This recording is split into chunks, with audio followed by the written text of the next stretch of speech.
Now, the Young Turks proudly present a naked look at the party of family values, where GOP stands for and right to life takes a backseat to right to licentiousness.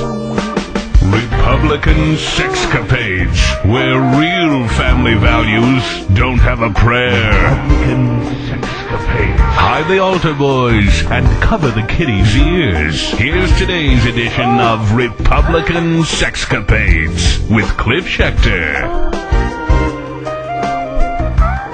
Oh yeah, Republican Sexcapades is back! Cliff Dog, what's up? Hey man, how are you? Feels good to be back, baby. Yeah, it does. And you're bringing me two stories I did not know, and they're both from the great state of South Carolina. Well, you know, after Mark Sanford, he's really sort of set the bar, but I think we've got some folks that maybe have cleared it. So you tell me you got two sex stories from South Carolina involving Republicans, and not one of them is even about Mark Sanford. No, it's quite amazing. South Carolina seems to have become the Republican sex capital of the country.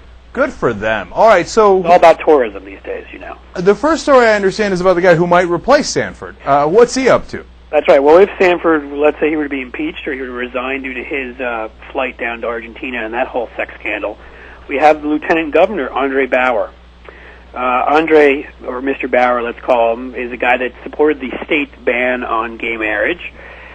He likes those Christian conservative license plates, you know, the ones that have the I believe on them with the cross.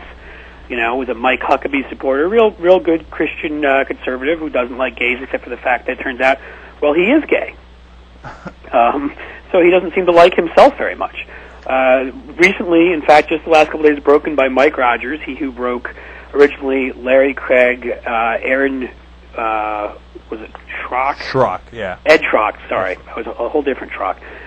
Ed Schrock, Mark Foley, Mike has always gotten these things right, and you know when he talked to, what do we have here? 4 different gentlemen who were hit on since the Bauer's election in 2003. Another gentleman who claimed that he had sex with Mr. Bauer on 2 different occasions. 2 other sources who claimed to have witnessed Bauer spending long periods of time in hotel rooms with, let's say, friendly gentlemen. And so Mr. Bauer doesn't quite seem to be living up to that standard of heterosexuality he set for himself. Well, Cliff, you know, in the beginning I thought, all right, look, he started with the 4 witnesses who say they were hit on. That's just definitely not good enough because that's a matter of interpretation, etc. But right. Mike says in his post he didn't go to print when he had that because he thought that wasn't enough himself. So then he talks to the guys in Bauer's office who say, yeah, we saw guys going into his hotel room. And then one of the guys comes out and says, yeah, I had sex with him.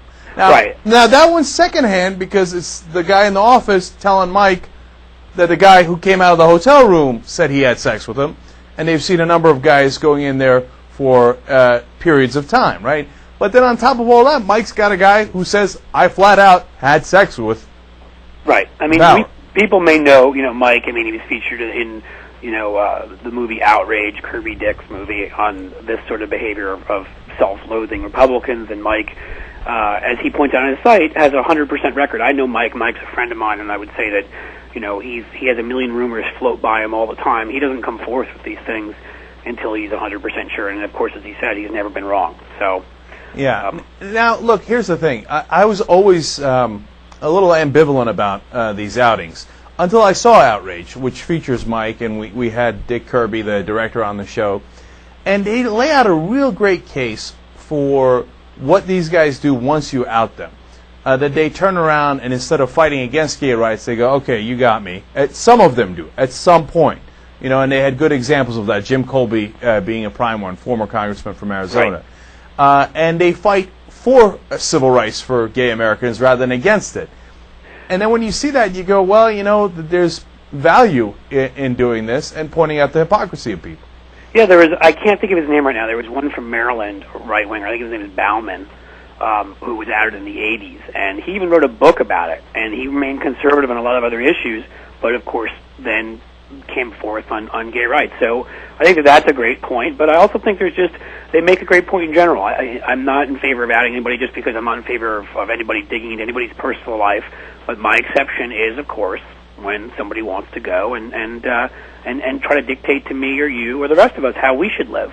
And once they're doing that and they're trying to, A, take away civil rights from certain groups of people and act as if they're not the same as the rest of us, or B, tell me or you whether we can use contraception or not, and we'll get to somebody on that whole argument next, or whether we should be abstinent or not outside of marriage, when they're trying to dictate those things to us, then too bad. Right. Frankly, And I'll leave to the audience what conclusions that they draw here. Understand that it's not like Ted Haggard where someone came out on the record, the prostitute that was with him, and said, yes, I had sex with him.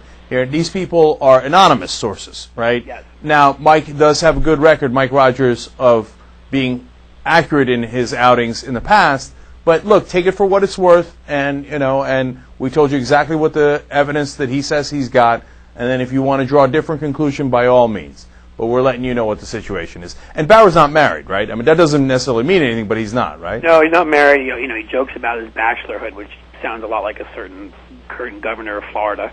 He likes to joke about that a lot. And then, of course, he even one time in an interview brought up the question himself before they even asked him. He said, "No, I'm not gay." So right. It's on his mind. It's interesting. As I was reading the story, I was thinking, I wonder if that's why so many of the Republicans in South Carolina are so hesitant to let Sanford step down, because then I thought it was because then Bauer would have a huge advantage in running for governor the next time around, as opposed to the other Republicans who might go in a primary against them. But now I'm thinking, do they know this? And if they do, that's why they're uncomfortable with Bauer taking over for Sanford? Well, yeah, I mean, listen, in South Carolina it's crazy because you've got that with Bauer, as we all know, and I won't even say names because of whatever, but there have been certain rumors about a certain senator from there for a while, and there's rumors about a prominent state senator there who's a Republican also. So there seems to be like this active club there, and if Sanford moves on, it's kind of like, well, they've lost their one guy that only has a heterosexual scandal, and as we know from the Vitter versus Craig files, Republicans seem to have gotten to a point they said, okay, we can tolerate the guys who have the heterosexual scandals. We just can't tolerate the homosexual scandals anymore. So that brings us to our next story, which is the open question of whether they can tolerate a woman who has a heterosexual sex scandal. That's also in the state of South Carolina. Now, it doesn't necessarily involve sex that she's had, but it does involve very fun literature. This is a story. I would call it a tale of two women. We have Kristen McGuire, an upstate evangelical, South Carolina, social conservatives love her in South Carolina. Sanford appointed her to the South Carolina Board of Education, where she was elected chairwoman. She's an executive committee woman of the South Carolina Republican Party, homeschools her kids, has favored, when she was the head of the board that chose textbooks and the rest, favored only abstinence being taught in schools. And then we have this second woman, Bridget Keeney, who likes to show up in internet chat rooms and write about how she wishes that she could be part of a threesome with another female, where the other two are in a committed relationship, so she could focus on pleasuring and enhancing their intercourse. She also wrote what I have to guess is a really, really fun piece of literature called Lauren's Masturbatory Musings. The problem with these two women is they're actually the same person. And now, how do we know that, Cliff?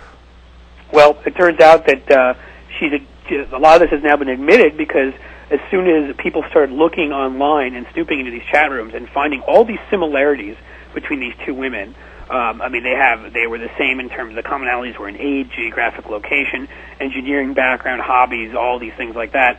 She kind of started admitting that she came out and admitted she visited these chat rooms during a very difficult period in her life earlier on, but she wouldn't cop to to actually having written these pieces of literature. Now, right after the governor's chief of staff, this is Governor Sanford again, who appointed her. So South Carolina, a mess, folks. After the governor appointed her to this position, and then this was brought up that she had gone and written this literature and done this stuff. Suddenly, all this stuff started disappearing from the internet, but they couldn't get rid of all of it. And one more thing where she didn't cover her tracks too well is apparently several sources came forward and said there was an incident, related a number of incidents. One where she and this guy, Scott English, who again, Sanford's chief of staff, they were in a Columbia area bar in South Carolina, and she was giving him a lap dance. Probably not something they teach in homeschooling, at least as far as I know. And then another time, apparently in front of another aide, unbuttoned her blouse, hiked up her skirt in front of him to show him her see-through light blue underwear. Again, not something you'd think would be going on theoretically in executive committee woman meetings of the South Carolina Republican Party or Board of Education meetings. Now, Cliff, again, in this case, I thought at first, well, okay, look, things seem to match up rather well, including a professor at Clemson that she had when she was in the engineering school there is mentioned in one of these erotic stories. That character loves knitting. She loves knitting, let alone every other match that is identical, right? Right. But again, you're not quite sure if it's her. You're not positive, let's put it that way, although the circumstantial evidence seems fairly overwhelming. But Right. then she goes and not only admits that she was on those same exact sites, thereby making the coincidence impossible, right? But then she pulls all those things that she wrote. Well, if it's not you, how did you pull them? Right. I mean, it kind of reminds me, of when the whole John Edwards Riel Hunter affair started being talked about. She'd put together, I think, some videos for his campaign. They all suddenly started to get pulled. That's generally a bad move to make. Yeah, that's like putting up a red flag going, it's me, it's over here, I'm the one who controls this erotic writing. Right. I put it up, I take it down. No, so after they pulled the erotic writing, it was obviously her, right? Right. I mean, basically, this woman did everything short of starring in the next Van Halen Hot for Teacher video, which I'm sure a lot of people are excited and hope will happen, because she easily has to be one of the coolest chairwomen of the Board of Education of South Carolina ever to hold that post. Now, the thing is, I was thinking, it's kind of a straight sex scandal, if you will. I mean, at least it's sex on paper or on the internet, right? Right. But actually, it's not, come to think of it. It's wholly bisexual, because by the end, she's talking about how much she wants to be with another woman, and then the other couple, and Right. how she's going to pleasure service her. the woman. Yeah. Yeah, she wants to get. Yeah, it's not even on paper. And then, of course, there's the incidents we're talking about where she's obviously pulled. I guess it's not pole dancing. She's doing lap dances. She's doing other stuff. So it's not just a heterosexual scandal. It's not just a scandal where she's writing things down. She's obviously behaving in a certain way, and I guess just seems to be another one of these people that's so unbelievably arrogant as to think they can push abstinence on everybody, which we know has been shown to not work about 10 billion times already, and claim to be a Christian conservative and know better than the rest of us how to raise our families and homeschool our kids. I can only imagine what those classes were like. They must have been pretty exciting. Cliff, finally, I want to get to the hypocrisy again on this one, because imagine if you had a liberal person who's the chairwoman of the State Department of Education, who's giving out pole dances and showing her see-through underwear and wrote erotic stories about how she wants to seduce married couples, et cetera, et cetera. Now, what do you think the conservative reaction would be?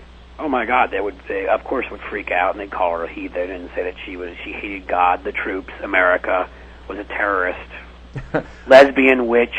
I could see the O'Reilly segment on the culture wars right now, and she's coming after your kids. That's the number one thing they'd say. She's coming after your kids to convince them to all become bisexual or lesbians or seduce married couples or whatever it is. Right. I mean, it's an absolute guarantee that they would say that. Glenn Beck, I'm sure we have a segment on how the world was coming to an end that evening. He could actually predict the apocalypse for us. Yeah. Right. That's exactly what would happen if it was anybody liberal, but again, it's another conservative. Right. So my final thought on it is this. Look, if she came out and said, look, I'm going to drop all that family values crap. This has nothing to do with my job. Obviously, it's not going to go into the curriculum. Okay? We're not going to be talking about... Maybe it should, perhaps. Right. We're not going to be talking about MFF. That's the male, right. female that she was, kind of stories that she was writing. We're not going to be talking about MFF in the schools, right? And I got a little carried away, but everybody had fun, but I'm all right now, and I never had an affair, and I never broke the law. Then, of course, I say let her go. But, of course, she'll never say that. Instead, she'll deny. Right, she'll deny, and she'll hunker down, and then, of course, at some point it'll become the liberal media. It's us, Jank, me and you, the liberal media that are out together, and she's a victim, and the thing is, she doesn't have to be. I'm telling you, if she was honest about it, I'd be 1,000% behind her. I'm into MFF. So it's good stuff if she was honest about it, though. But if all these people were honest about it, they'd all be psychologically much more sound people and would probably be liberal. So that's the problem with all of them, including during our time. I thought often of this show and this segment during the time I was unable to do it due to some job responsibilities with all the Ensign and all the Sanford and all the stuff going on. Again, there seems to be that connection between these people's ideology and they're wanting to tell the rest of us what to do and what's going on in their own lives. Hey, got a lot to figure out. Jesus, can I see your picture one last time? Because as I was reading this story, I was so curious as to what she looked like, right? And Jesus has found a picture. I think she was actually attractive from what I heard. Yeah, I have a black and white screen in here. Okay. I don't know. What do you think? Her in her light blue panties? Pole dance worthy or not? Probably not, but it's close. It's close. Not bad for a woman her age. It's not quite a pole dance, but maybe sort of a semi-dark lap dance. Something along those lines. All right. Now I'm looking for. I wish she hadn't pulled them. I was looking for. Those stories sounded pretty good. I know. I mean, if she gave it a little more effort, she might be at Lynn Cheney soon with the writing. Right. That's true. That's true. All right, Cliff Schecter. Always great to have you on. Thanks for doing a lot, this. Jake. Take care, buddy. All right. We'll be right back.